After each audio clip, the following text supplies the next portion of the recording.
Bonjour à tous, ici Stéphane Bonneau et bienvenue sur Goodberry. Goodberry Podcast, c'est une conversation avec des personnes inspirantes résidant en Berry pour évoquer leur parcours, leur réussite ou leurs difficultés.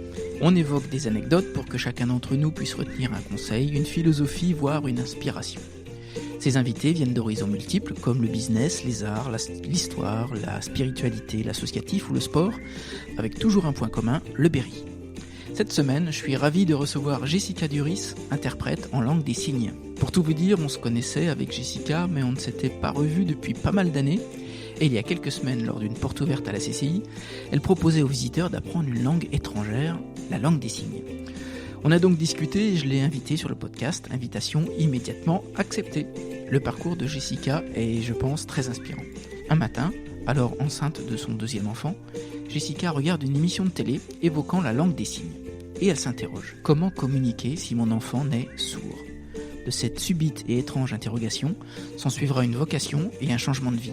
Se mettre au service des autres. Elle nous raconte les formations et ses combats pour changer de voix devant l'incompréhension de ses proches, de cette découverte d'un monde où, comme elle le dit si bien, des mots sortent des mains. C'est une conversation entre deux amis sur la bienveillance, le rapport aux autres, où l'on évoque cette langue si particulière, mais aussi où l'on parle de Reiki, de camion rouge, de Toltec et de valises. Je vous embarque à la découverte de Jessica Duris, une fille qui prête sa voix et ses mains. Goodberry, c'est parti. Salut Jessica. Salut Stéphane. Je suis ravi de t'accueillir sur le podcast. Merci à toi. On va parler de langue des signes, de Reiki et puis de plein d'autres choses. Ouais. Alors j'ai une première question qui me vient. Ces activités sont tournées vers les autres ? Oui. Toi, petite, t'étais tournée vers les autres ? J'ai toujours aimé m'occuper des autres depuis mon enfance. En fait, toute jeune, j'aimais bien prendre soin de ma sœur, de mes cousins, mes cousines. J'ai toujours été attirée par les autres. Ouais. Et quand tu étais petite, tu avais un métier de rêve ? Oui, je voulais être photographe. Et pourquoi photographe ? Photographe parce que j'aime dire qu'on a besoin d'être de moi sans être là. En fait, on a besoin d'un photographe, mais on n'a pas besoin de moi. J'ai pas compris. On peut lui poser cette question. Mais en fait, pour immortaliser les mariés, on a besoin d'une personne qui prend un cliché, qui prend la photo, mais en même temps, on n'a pas besoin de moi, de la personne. Ok. D'accord. Peut-être que tu vas couper ça. Ouais, on coupera. Est-ce que tu es une enfant sage ou turbulent ? Non, très sage. Très sage ? Très, très sage. Et l'école ? L'école, c'était moyen, par contre. Ouais, l'école, c'était pas quelque chose que j'aimais. Fallait aller à l'école, donc on allait à l'école, mais non, c'était pas quelque chose qui me passionnait plus que ça. Ouais. D'accord. Donc tu fais de la photo, et après tu t'intéresses au sujet de la langue des signes. Donc, comment c'est venu ? En fait, c'est venu. Donc j'étais enceinte de mon deuxième enfant. Et en regardant une émission à la télé un matin, je suis tombée sur la langue des signes, sur comment communiquer avec des personnes sourdes. Et je me suis dit, mince, si mon fils, c'est mon fils, si il naissait sourd, comment je ferais pour communiquer avec lui ? Et finalement, je me suis dit, je vais apprendre la langue des signes parce que on ne sait jamais, quoi. Il n'y a pas d'antécédents familiaux ? Non. Pourtant. Non, personne. Hein. C'est vraiment quelque chose qui est arrivé comme ça sur le fait de communiquer avec mon enfant. Je me suis dit, si je ne peux pas communiquer avec mon enfant, comment je vais faire alors qu'effectivement, personne est atteint de surdité ou a des problèmes de ce genre dans la famille. Mais c'était super important pour moi de pouvoir communiquer. J'aime beaucoup communiquer avec les gens. D'accord. J'imagine que tu apprends comme une langue étrangère. Ouais. Elle est universelle ? Non, elle n'est pas universelle. Elle est dans chaque pays, tu as une langue différente. Donc, langue des signes anglaise, langue des signes allemande, italienne, française. Donc, tu peux pas communiquer, ou tu peux difficilement communiquer avec un Allemand qui emploie sa langue des signes à lui ? Alors, moi, je ne vais pas pouvoir communiquer parce que je ne suis pas universelle. Après, tu as des interprètes qui connaissent toute la langue des signes, qui sont des interprètes universels. Après, une personne sourde qui utilise la langue française, la langue des signes française, va pouvoir communiquer avec une personne allemande ou italienne parce qu'ils auront une facilité à se comprendre entre eux. Même si les signes ne sont pas pareils, ils vont se donner l'un à l'autre des moyens de communication. Et techniquement, comment ces personnes malentendantes font quand elles vont chez le médecin, chez le pharmacien ? Bien, elles sont souvent accompagnées par des personnes de la famille, soit le mari, soit la fille, le fils, peu importe. Et c'est cette personne-là, cette tierce personne-là qui fait office d'interprète. Sinon, ça fonctionne par l'écrit ou par le labial. Le labial ? Le labial, elles arrivent à parler, elles comprendre sur les lèvres. D'accord. Donc c'est du l'approximatif, hein, mais ouais, c'est mieux que rien. Ou alors ils font appel à des personnes comme moi. Qui est la seule dans l'Indre ? Qui est la seule dans l'Indre, oui. Pourquoi, à ton avis, il n'y a pas de journaux télévisés, par exemple à 20h, qui sont traduits sur les chaînes publiques ? À mon avis, déjà, il y en a un petit peu. Après parce que la surdité, elle est encore pas bien ancrée dans nos mœurs, quoi. Il y a beaucoup de gens qui sont atteintes, tu sais ? Alors non, j'ai pas de chiffres exacts, mais oui, il y a beaucoup de personnes qui sont atteintes, alors de surdité de naissance ou de surdité avec des accidents. Ça peut être, une maladie de naissance, ou alors ça peut être le vieillissement, tout simplement, ou l'hérédité. D'accord. Il y a un enseignement public de la langue des signes ? Tu peux aller dans une école qui va t'apprendre la langue des signes et puis pour pouvoir devenir interprète par la suite. Tu as des associations. Et puis maintenant, tu as dans les collèges ou dans des lycées des options à la langue des signes pour pouvoir avoir une base de niveau assez simple, mais qui peuvent permettre de récupérer des points pour le bac, par exemple. D'accord. Donc il y a un diplôme ? Oui. Un diplôme que tu as passé ? Alors oui, j'ai passé un diplôme, mais pas le diplôme d'interprète. Moi, je suis juste en dessous, diplôme de médiateur. D'accord. La différence, c'est ? C'est les études. Encore ? Encore. Encore, le système français aime bien tous les diplômes. Et pourquoi tu ne veux pas passer ce diplôme ? J'en ai pas besoin. Aujourd'hui, je me débrouille très bien sans ce diplôme-là. Et puis, je suis quand même attestée. Je suis attestée au tribunal de Bourges, donc... je veux dire, même si on n'a pas les diplômes vraiment très, très, très hauts, on peut quand même pratiquer comme médiateur. D'accord. Et quand tu commences ta formation, tu t'adresses à qui ?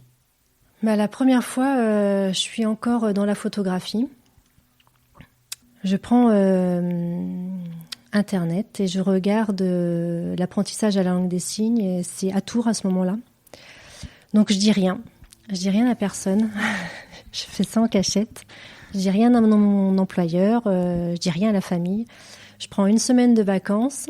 Et à part mon conjoint qui était forcément au courant, je prends une semaine de vacances et je m'en vais chercher un hôtel, chercher une formation et me voilà partie avec ma valise à vouloir apprendre la langue des signes.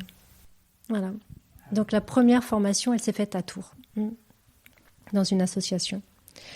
Et puis après, je demande. Donc là, c'était génial. J'ai trouvé ça super enrichissant. Enfin, j'étais vraiment dans mon élément. Et donc je suis revenue. J'ai dit à mon employeur du moment que voilà, j'avais été faire la langue des signes à Tours. Donc tout de suite, ça a surpris. Pourquoi ? Et j'ai dit je vais en faire mon métier. Donc alors là, c'est un peu compliqué quand même parce que il voulait pas me laisser partir. De la photographie, mais en même temps, voilà, j'ai été sûre de moi, je voulais absolument faire ça. Donc là, j'ai entamé une procédure qui s'appelle FONGECIF. Voilà, j'ai fait des demandes, j'ai fait des financements, et puis me voilà partie pour 2 ans de formation, à Poitiers cette fois-ci. D'accord, c'était une formation payante ? Ouais. Et qu'est-ce qui t'a le plus étonné quand tu commences cette formation ? La rencontre avec des personnes sourdes. Ouais. Tu t'en souviens ? Ouais, c'était... c'est gestuel, c'est vivant, c'est riche. Ouais, c'est vraiment riche. Hein. On se croirait dans une pièce de théâtre et en même temps, tu sais que c'est des mots qui sortent des mains, quoi. Ouais. Je trouve ça... Oui, il y a une symbolique qui est forte. Oh là là, je trouve ça, mais j'ai les yeux comme ça, et moi, de mon petit niveau, bonjour, ça va, je sais manger une pomme, j'ai un truc comme ça. Ouais, je savais dire des petits mots, des petits signes comme ça, et je voulais tout utiliser tout de suite, en fait. Ouais, c'était génial. T'as eu des gens qui t'ont... alors, je vais pas parler de mentor, parce que le terme est un peu fort, mais des gens qui t'ont marqué là-bas, dans cette formation? Des profs? Alors, prof, je suis toujours en contact avec mes formateurs de là-bas, de Poitiers. Et oui, il y a une personne qui a fait les niveaux avec moi, donc du niveau 1 au niveau 18, enfin, Damien, qui aujourd'hui, en fait, c'est une personne qui était entendante, mais qui perdait son audition, donc elle voulait absolument changer, apprendre la langue des signes. Et aujourd'hui, on a toujours contact, il est dirigeant d'un théâtre en langue des signes. Ah, génial. Ouais, super. Où ça? À Poitiers. À Poitiers. Un théâtre en langue des signes? Ouais, un théâtre en langue des signes, ouais. Ah, ouais, vraiment, c'est génial. Alors, j'imagine que ça demande beaucoup de concentration, la langue des signes. Ouais. Quelles qualités sont nécessaires, à ton avis? Eh bien, il faut avoir de la mémoire. Il faut être attentif.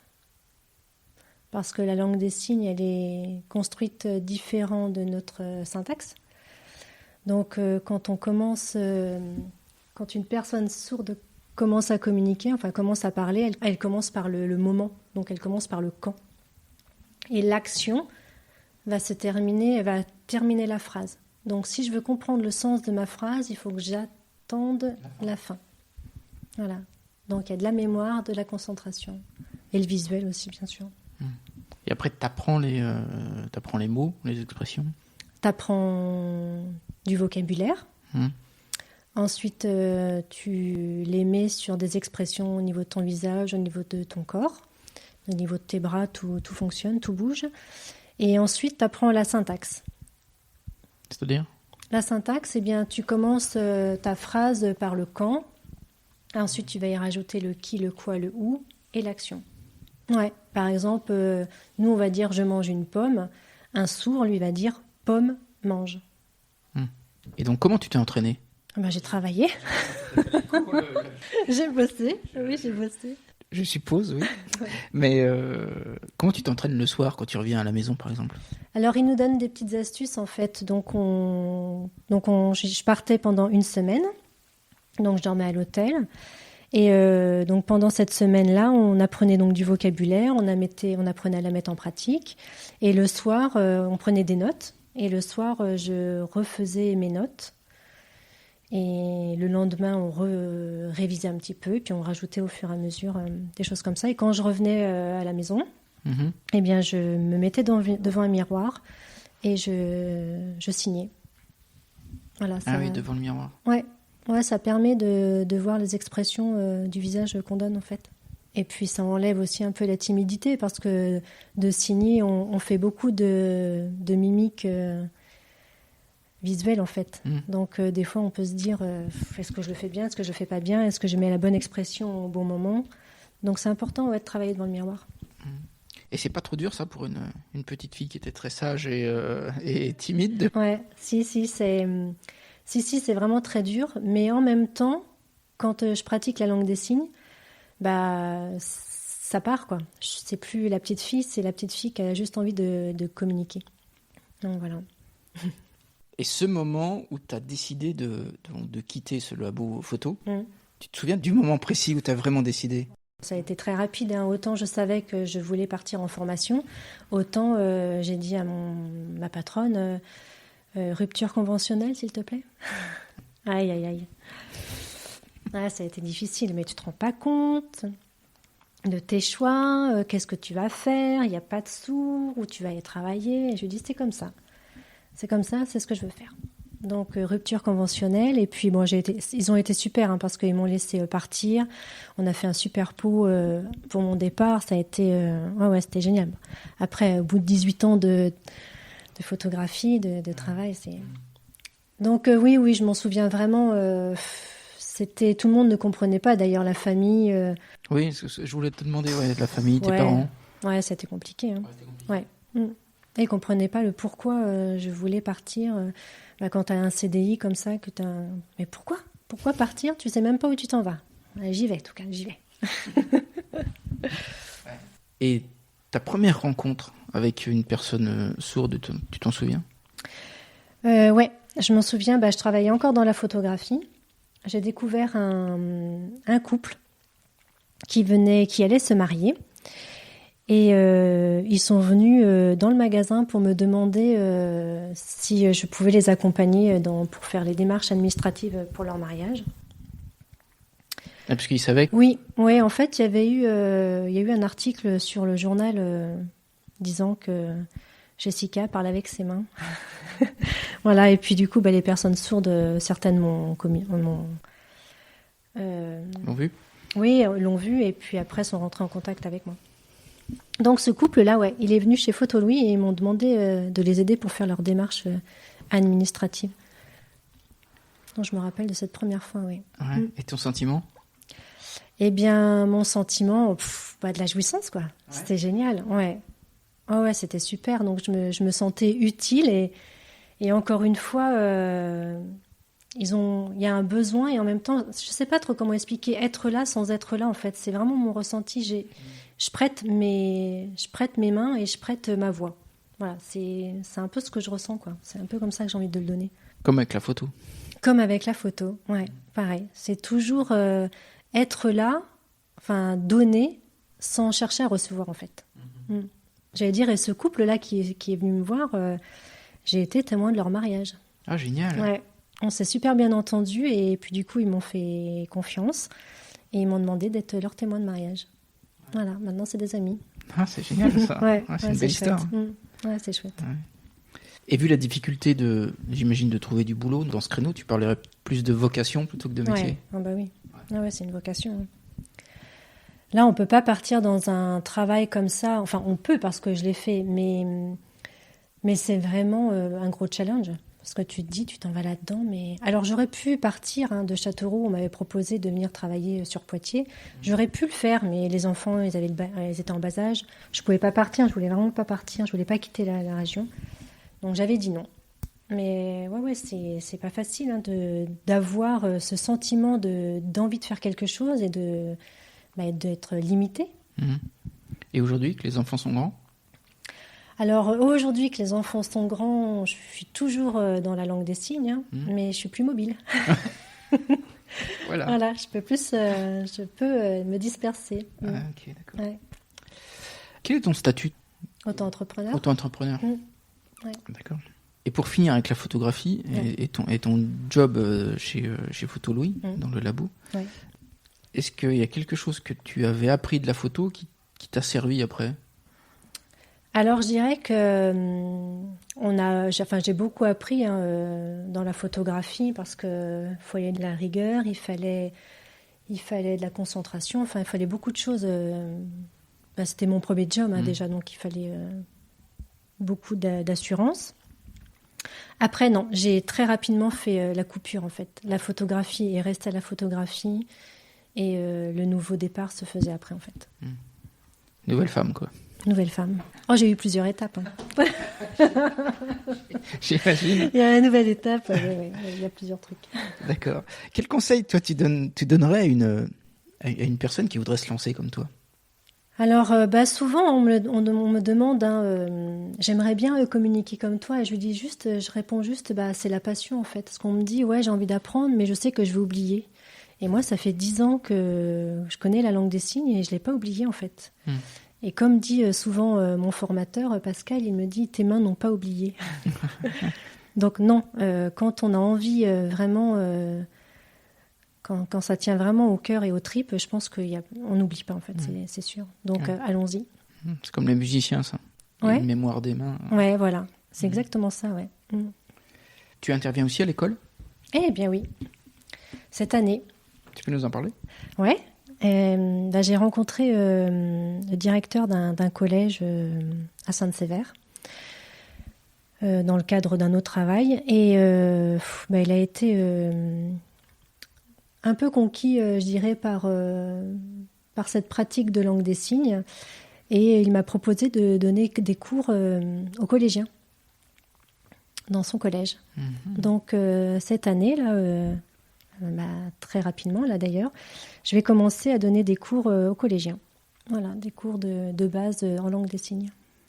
Et là, c'est pareil, t'as pas peur devant une vingtaine de collégiens qui vont te regarder avec des grands yeux? Non. Non. Non, il n'y a pas de... T'as pas d'appréhension? Non. Non, au contraire, je vais adorer...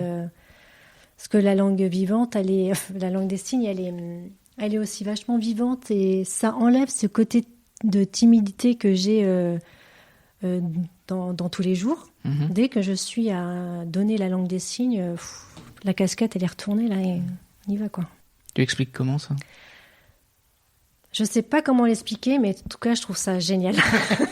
Parce qu'être tout le temps timide, réservé, voilà, quoi. Et que là, c'est un moment d'expression, quoi. Et outre les écoles, tu es contacté par des associations? Association, oui. J'ai travaillé avec la MLC de Belle-Île, avec la EC de Déol, la Mélie à Issoudun. Donc oui, j'ai quelques assos qui demandent à ce qu'on dispense des cours de LSF dans la sauce, quoi. Et on t'appelle aussi quand c'est administratif, je sais pas moi, des baptêmes, des mariages? Oh, ça c'est moins fait en fait. Mariage, donc j'en ai fait un. Après, j'ai déjà accompagné des personnes chez le médecin, faire des radios, faire des petites choses comme ça. T'as pas un compte, alors je vais pas dire contrat, mais t'as pas avec la mairie, t'es pas lié avec la mairie? Non, alors pas lié avec la mairie, mais tout est enfin c'est pas que tout est encore à faire, mais il y a encore des choses à faire. Ça met super longtemps en fait à se développer, mais tu vois, à chaque année en fait, il y a quelque chose de nouveau. Là, cette année, ça va être le collège. Après, je sais pas ce qui va se passer, mais il y a tout le temps du nouveau en fait. Ça stagne pas. Tous les ans, j'ai quelque chose de nouveau. C'est bien. Ah ouais, c'est chouette. Et puis j'ai aussi été contactée par Gabriel Paillard, qui lui il est musicien. D'accord. Et donc, j'ai pour lui interprété un clip. Ah, génial. Ouais. On peut le voir? Oui, on peut le voir sur YouTube. Ah ouais? Ouais. Ça s'appelle Né dans un camion rouge. Il a fait par rapport à l'hôpital, la clinique du Blanc qui allait fermer. D'accord. Et en fait, c'est l'histoire d'un nouveau-né qui naît dans un camion rouge. Voilà. donc j'ai traduit le clip. D'accord. Ok. Sans transition aucune. J'aimerais qu'on évoque aussi le Reiki. Ouais. Parce que quand on s'est rencontrés la semaine dernière, je crois, tu m'as dit que c'était ton nouvel objectif. Tu peux nous en parler? Alors le Reiki, ouais, c'est sans laisser tomber la langue des signes, parce que c'est vraiment ma base. Le Reiki, c'est lors j'ai découvert ça lors d'une discussion avec une amie qui m'a dit, écoute, moi j'ai fait une séance de Reiki, ça m'a fait énormément de bien. Donc j'ai dit, pourquoi pas. Donc je suis allée voir une praticienne sur Issoudun. Elle m'a fait une séance. Et quand je suis sortie de la séance, je lui ai dit, mais je veux devenir maître Reiki aussi. Voilà. Ça, c'est posé. Voilà. Et je pars une semaine. Alors là, c'est moins d'une semaine, c'est sur 2 jours. Donc, je suis à mon niveau 3. Voilà. Et tu peux nous expliquer pratiquement ce que c'est? Alors, en quelques mots. En quelques mots, ça se base sur l'énergie spirituelle. Voilà, c'est des soins qu'on peut pratiquer grâce aux énergies. C'est pas du massage? Non, c'est pas du massage. Non, c'est pas du massage. D'ailleurs, on ne touche pas le receveur. D'accord. Non. C'est d'abord, on va parler de la personne, on va lui demander le pourquoi elle vient, parce qu'on peut soigner des mots avec. On va lui demander ce qui se passe. Donc la personne, elle vient en général pour soit un blocage, soit elle a envie d'avancer, mais elle n'arrive plus à avancer, elle ne sait plus quel chemin prendre, elle s'est séparée. Enfin bon, peu importe, ça peut être tout et beaucoup ou rien. Et grâce au Reiki, on va mettre des mots sur un mal, enfin, je sais pas Sur trop. des mots. Sur des mots, exactement, ouais, c'est ça. Et on va pouvoir, grâce à la méditation, on va pouvoir libérer les énergies de cette personne. Bon, c'est assez spirituel. Hein, D'accord, ouais, ça se rapproche de la médecine chinoise. Ouais. Et quand on s'est vu la semaine dernière, moi je t'avais dit aussi que j'étais en train de lire un bouquin sur les 5 éléments chinois. Ouais. Et tu m'as dit un truc qui m'a fait réfléchir. Ah. Tu m'as dit, ouais, il faut continuer, mais faut pas forcément en parler. Ouais. Mais pourquoi ? Mais parce que c'est compliqué de dire que spirituellement, tu es connecté. C'est difficile de parler de ça avec des personnes que tu peux rencontrer juste une fois. Parce que on va se dire, mais elle est perchée ou... Ouais. Et tu peux en parler avec des personnes qui sont amenées à comprendre ou qui ont déjà pratiqué. Parce que quand tu quand tu vas faire une séance de Reiki, quand tu en sors et que tu vois les bienfaits, bon, tu peux vouloir continuer ou pas, mais tu te sens tellement libéré, tellement soulagé que tu te dis, mais il y a quelque chose qui s'est passé et elle ne m'a pas touché, quoi. Elle n'a pas mis des points de pression. Donc, il y a forcément quelque chose. Mais quand tu en parles comme ça avec une personne que tu rencontres, bon, nous c'est différent, on se connaît un petit peu, mais tu te dis, tu peux pas parler de ça. À part si la personne t'amène sur ce sujet-là et toi, tu donnes en retour. Mais sinon, il faut éviter quand même. C'est quoi qui te gêne ? C'est le regard des autres ? Oui, le regard, ouais. J'ai toujours été un petit peu bloquée par le regard des autres, même si je travaille beaucoup là-dessus. Aujourd'hui, je pense qu'on est tellement catalogué qu'il faut faire attention. Pourtant, ça prouve une ouverture d'esprit, tu vois. Ouais. Mais est-ce que le monde est très ouvert aujourd'hui ? Moi, je pense que oui. Ouais, il devient, c'est vrai. Moi, je pense. Hein. Il devient. Et tant mieux. C'est-à-dire que le problème, c'est que si tu n'en parles pas, tu vois ce que je veux dire, tu te coupes de... Alors, je ne dis pas qu'il ne faut pas complètement en parler, il faut juste... Bon, par exemple, tu vas commencer à en parler. Si tu vois que la personne, elle est réceptive, oui, tu rentres dans le sujet et là, tu peux parler et peut-être que même à la fin, tu peux faire un soin à cette personne. Ou alors, la personne, elle va te dire de quoi ? Bon, tu sais que voilà, il y a encore du chemin. Moi, je dis souvent, quand je commence à en parler, il n'y a pas de croyance. Faut pas croire. T'es pas obligé de croire en. T'as pas de religion, t'as pas de croyance. Il faut pas croire. C'est pas le sujet. C'est vraiment l'énergie qui est en toi. Quand on sait qu'on est fait à 3% de matière, que le reste c'est que de l'énergie, bon bah voilà, ça commence à parler un petit peu. Et quel est l'objectif ? Tu veux t'installer ? Oui, je voudrais devenir thérapeute. Ça a toujours été aussi un de mes souhaits de devenir thérapeute. Alors à la base, tout au début que je disais ça, je savais pas ce que c'était thérapeute. Je savais que je voulais faire du bien aux gens, mais je savais pas comment. Je voulais devenir thérapeute. Thérapeute en quoi ? Je sais pas. Mais c'est ce que je veux faire. Et là aujourd'hui, ça y est, j'ai trouvé. Donc ça sera thérapeute donc en Reiki et en Shiatsu. Et la différence ? Le Shiatsu, c'est toujours aussi des énergies, mais là tu donnes des points de pression. Tu as des points de pression comme l'acupuncture. Et là, on n'appelle pas des massages, parce que ça s'appelle pas des massages, mais tu peux appuyer sur certaines parties du corps. Et là, c'est pareil, ça libère encore des énergies. Et là aussi, formation. Et là aussi, formation plus longtemps, celle-ci, 3 ans. Ah oui, 3 ans. Oui. À Châteauroux ? À Tours. Je voyage. Prendre la valise. Ouais, c'est ça. Ok, d'accord, super. Quelques questions dans le désordre. Vas-y. Quel est ton meilleur souvenir, toi, professionnel ? Alors, souvenir. Ah ouais. Bah là, tout de suite, le souvenir qui me vient, c'est avec des gardiens de prison. En fait, j'ai donné des cours de langue des signes à des gardiens de prison. Et puis, bah, tout de suite, là, c'est le souvenir qui me vient. C'était un super partage. C'était vraiment un bon moment. Pourquoi ? Bah, je sais pas, c'était... Convivial. Ouais, c'était convivial, et puis en même temps, je donnais, en fait. Ouais, je sais pas, c'était, ça pouvait les aider après à communiquer avec les détenus. Donc, moi, j'ai trouvé ça génial, quoi. Ouais, parce qu'il y avait un besoin. Ouais, il y avait un besoin, ouais. Est-ce que tu as des trucs pour déconnecter de cette vie active, alors? J'ai eu un moment où j'ai eu besoin vraiment de me déconnecter parce que j'avais un trop plein et là, je courais. Je faisais du sport, je faisais de la course à pied. Je courais beaucoup. C'était vraiment le moyen pour moi de me défouler, de me dire je pense plus à rien. Et quand je partais. Hein. Je courais 2 heures, je faisais 18 km. Ah oui, je pouvais plus m'arrêter, quoi. Après, c'était les hanches qui tournaient. Je disais allez. Bon, là, c'est pareil, on me disait mais t'es folle. Mais ouais, c'était vraiment bien. Et là, aujourd'hui, c'est différent. Je me déconnecte avec de la méditation et du yoga, un peu de pilates et puis du renforcement musculaire. Et tu cours plus?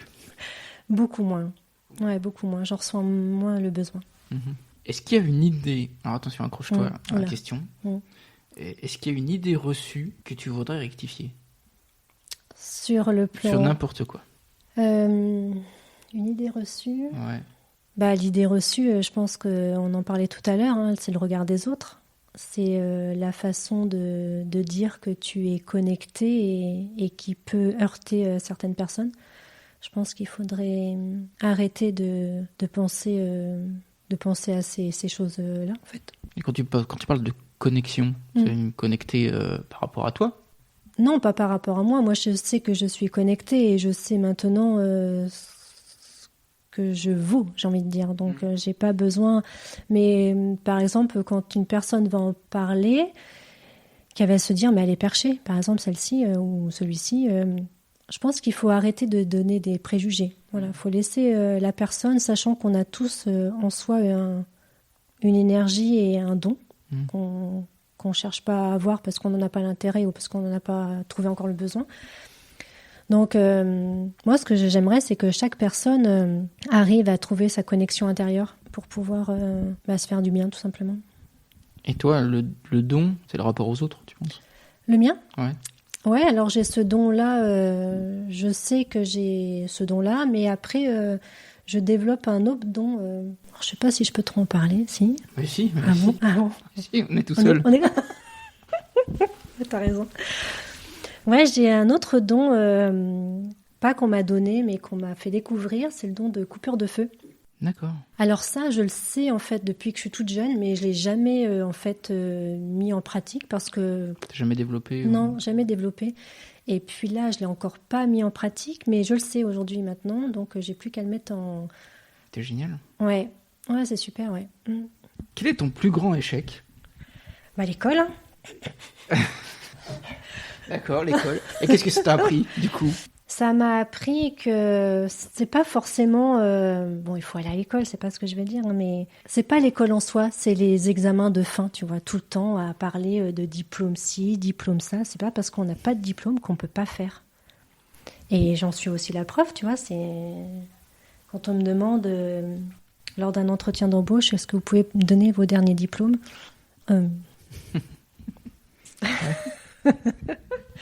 Voilà, donc je trouve ça dommage. C'est mon grand regret de tout le temps passer par des diplômes. C'est très français en même temps. Oui. Si tu pouvais refaire quelque chose? Je referais l'apprentissage en langue des signes universelle. Ouais, j'ai voulu le faire et en fait, faute de temps, faute de motivation, je ne l'ai pas fait. Mais là, aujourd'hui, je me verrais bien, je me serais bien vue interprète universelle. Ouais, j'aurais adoré. Moi, si j'avais un rêve, je ne sais pas si tu vas me le demander, mais ça serait de communiquer avec tout le monde, en fait, dans toutes les langues. Est-ce que tu pourrais nous donner le titre d'un bouquin ou d'un livre, n'importe quoi, ou d'un film qui t'a particulièrement touché? Ouais. Livre, j'ai lu le dernier de Sébastien Bricout, donc c'est Devenir mentaliste. Donc là, ça aide à la méditation. Donc là, c'est vraiment un coup de cœur. J'ai vraiment aimé, ouais. Et si je peux en citer un autre, ça serait les accords Toltec. Ouais, je suis à fond dedans en ce moment. Et c'est quoi? Les accords Toltec, c'est par exemple, ça vient d'un peuple. Il y a très très longtemps, je pourrais plus te redonner exactement, mais c'est avoir la parole impeccable, par exemple. C'est ne pas supposer, Ne pas faire de jugement et toujours faire de son mieux. Voilà, donc c'est un livre qui parle de comment on peut arriver à avoir un langage sain et pur, en fait. D'accord. Sans devenir nonne, bien sûr. Sans devenir Nonne. Le podcast s'appelle Goodberry. Ouais. Est-ce que tu pourrais me dire quel est l'endroit que tu préfères dans le Berry ? Et pourquoi ? Alors, je suis allée visiter il y a pas très très longtemps, même si je suis d'originaire d'ici, Vic-sur-Nohain. Je trouvais ça super. J'ai trouvé ça... c'était la première fois que j'y allais. Et j'ai trouvé ça reposant, agréable. Ouais, j'ai vraiment trouvé ça très très joli. C'est vraiment l'endroit que je retiens. Un deuxième ? Un deuxième, mon intérieur, ma maison. Ma valise.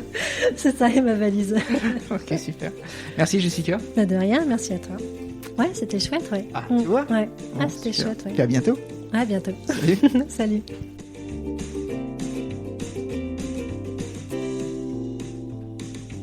Hello, j'espère que cette belle conversation avec Jessica vous a plu.